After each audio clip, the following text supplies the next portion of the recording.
You go on 3 dates with a woman, and she comes over to your apartment, or something similar to that, and you know that there's a moment because she's liking you. She likes you. She went on 3 dates with you, and she's laughed at all your corny jokes. And now you're sitting there and you're saying, how do I turn on this sexual energy? How do I become, you were this friendly rapport guy all these last 3 dates, and now you're going to be sexual and intimate and this kind of stuff. And guys don't know how to make that bridge. They're just like, and she's expecting and waiting. And when you hesitate and pour another glass of wine and put up, watching the movie and laughing and pointing at the movie, and she's waiting for you to quote unquote make a move, and you don't know how, and you don't know what your move is, and you're not sure what she's thinking, and then she gets quiet because she's thinking, I'm not pretty, he's not attracted to me, he'd rather watch this Star Wars movie than maybe give me a kiss, he's not kissing me. And she gets quiet, and now you get in your head more and think, why is she all distant all of a sudden, getting quiet? Now you get rattled in your head, and it becomes everything gets wound around the axle, you can't get stuck in the mud. And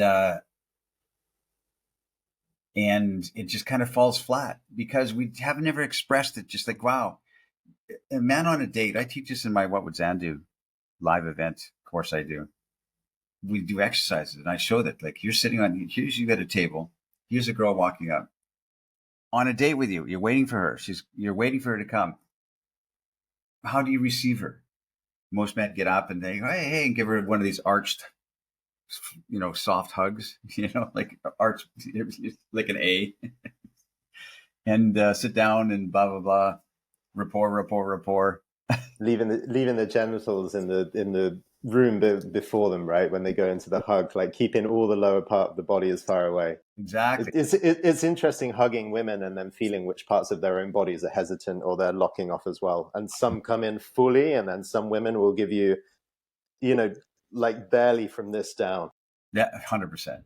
So yeah. So it's like, how do you, but if you had this wonderful God-given sexual desire in your life, for her, for the world, for yourself, this thrusting energy, this creative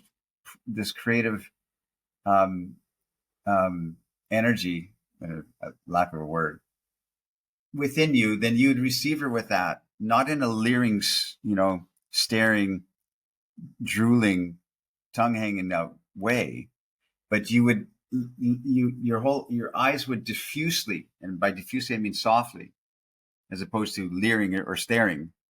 You would look in her face, and she's coming to greet you, and you would stand up from your table, your dating table, and here she is, and she wore a little dress for you.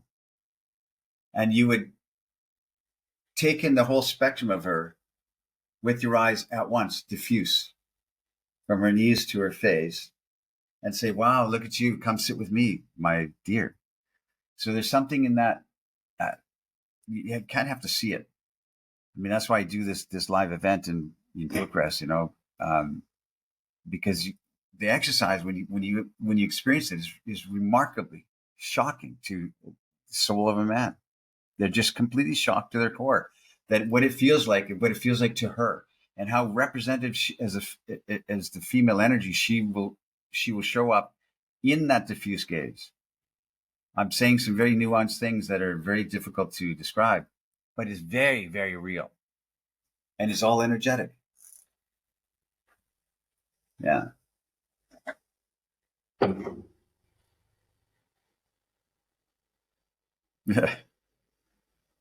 Muted. So what I do hear you saying clearly is, let's say you go to a business networking event, and the formal rules of business are you look at everybody from the neck up. Or let's say you go to speed dating, or you go on a first date, and we kind of import all the rules that we've absorbed in the adult world from university or business, and we go and sit there on the first date, and it's like, well, I'm definitely allowed to look her in the eyes, and probably on the face, and probably down to about the shoulders. So we restrict our field of vision. If I look at that gap between her skirt and the top of her boots, that's definitely, I can't be caught looking at that. Yes, and that's generally what you would not do in the office. And what you're saying is to keep a diffuse look, which is I will behold everything right down to the tips of her toes and up to her eyes and the top of the head and everything in the middle. But I will do so with a diffuse gaze, which is different to, wow, there's a flash of skin here in her thigh, and I'm gonna like leer at it because I finally have the opportunity of some flesh. So it's like I'll take that in and not constrain myself to only looking above the waist, but I'll take that in, but it won't carry that intent of hunger.